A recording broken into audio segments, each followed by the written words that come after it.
Rusiyada miqrasiya sahəsində dövlət rüsumlarının artırılmasını nəzərdə tutan qanun layihəsi Dövlət Dumasının Profil Komitəsinə təqdim olunubdur. Məsələyə yaxın günlərdə baxılması və ümumiyyətlə müzakirə müddətinin müəyyənləşdirilməsi gözlənilir. Xatırlayırsınızsa elə ötən həftəki xəbər buraxılışında bu barədə ətraflı məlumat vermişdim və bir həftə ərzində artıq məsələ Dövlət Dumasında müzakirəyə çıxarılıbdır.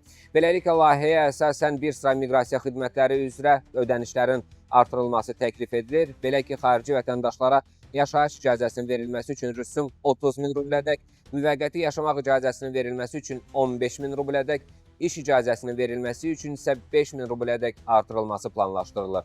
Eyni zamanda xarici işçi qüvvəsinin cəlb edilməsi və istifadəsinə görə verilən icazələr üçün rüsumun hər bir şəxs üzrə 15.000 rubl müəyyənləşdirilməsi nəzərdə tutulur. Bundan başqa miqrasiya ilə bağlı digər rüsumların da artırılması təklif olunur. Bildirilir ki, bu dəyişikliklər dövlət büdcəsinə hər il 15 milyard rubldan çox əlavə vəsait gətirə bilər və miqrasiya sahəsində nizam-intizamın gücləndirilməsinə xidmət edəcəkdir. Paralel olaraq digər qanun layihələrində xarici vətəndaşlar üçün müvəqqəti yaşamaq icazəsinin dublikatının verilməsinə görə dövlət rüsumunun da tətbiqi təklif edilir. Ekspertlər hesab edir ki, qanun layihəsinin qəbul olunacağı təqdirdə yeni rüsumlar ilə yaxın aylarda qüvvəyə minə bilər.